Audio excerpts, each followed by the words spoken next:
I had debt on a ute that I owned, and I thought, oh, it's time to knuckle down and do something with my life. And yeah, the bank was good enough to lend me the money and put their trust in me, and I hope I'm paying it back so far. There's 3 of us full time and a couple of subbies, and we have 7 machines and tip trucks and everything running around. And I never thought I'd get this where I am now, but it kind of just keeps growing. I just go with the flow, really. I played footy at the local football club, and there was a plumber there. He had a plumbing business, and he offered me an apprenticeship, and that's where it all began. I was in an office probably a year and a half ago for a year, and that was a lot more stressful than what I'm doing. I used to work in like automotive IT, so I was a contract administrator. I just wasn't happy with what I was doing. Nothing felt right at work, so I just ended up deciding I needed to take a think about what I wanted to do, and decided that I wanted to do a physical job.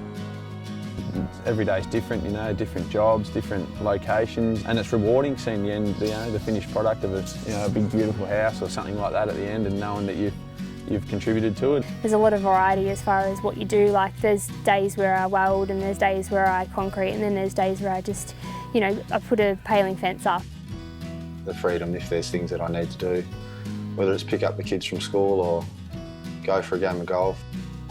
Everything can be going smoothly and something will break, or someone will get bogged somewhere and a truck will get stuck, or just little things can ruin a day. But I mean, every job has their bad days. There's more good than bad. You can just do things at your own pace, I suppose. I suppose if you're at a desk, you've got somebody watching you the whole time, so it's hard to get away with stuff, I suppose. But no, I wouldn't enjoy going on the train every day, no. I couldn't see myself working back inside at the moment, like doing something that I'm not passionate about. I do miss the perks of having an office job, like a kitchen and a nice toilet every day and stuff like that. But I mean, I'd give those up for a day like today, to be out on site and working in the outdoors and getting a tan, and just generally not being cooped up in an office. I didn't think I'd ever go back on the tools, and then once I did, I was happy to be back on them. Job satisfaction, 100%. Like, being able to put a hard days and on a side day's work in and actually have something physical to show for it is just, it's really rewarding. You sit there and do paperwork for 8 hours and you've made a spreadsheet. It's not really that exciting. This will be my 3rd season. I've always sort of been a little bit involved in it because my sister's quite an advocate footy player. She's tough. I've played against her a couple, but she's obviously soft on me because I'm her sister. Yeah, I'm too scared of trees going downhill, so I try and steer clear, stay on the road and worry about the cars rather than the trees. I can get out any time, and early morning, late at night or whatever, and get on my bike, and it's just good to put my phone on aeroplane mode and go for a ride and not have to worry about anything. Apart from playing with kids, I like to play golf and go surfing.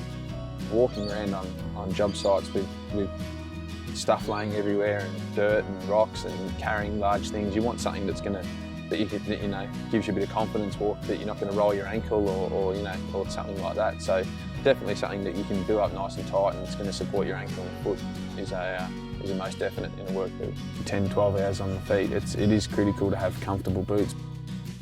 First of all, the weight. I don't want it to be too heavy, so I'm not lugging around a heavy boot all day. And second of all, would just be to have support around my ankles. The quality of the leather is really important because, cement and grinding and all those sort of things just wear down the boots really, really quickly. Like, I think landscape is probably the hardest trade, and concreters are probably the hardest tradies on their boots. I haven't had sore feet, and it didn't really take long to break me in, so that was a bonus. I've got a bad back. It does stiffen up a lot if I don't have the right boot on. And they're easy to adjust on the go. I can quickly wind them up or loosen them if they're too tight. After a day or two, they were great. It just felt like I'd had them for years. Because I have had an injury, I need my ankle to be well supported. I'm able to go up steep driveways or really uneven surfaces without having any pain. I've only ever had one other brand of boot, and they only lasted about 2 days. They just weren't comfortable at all.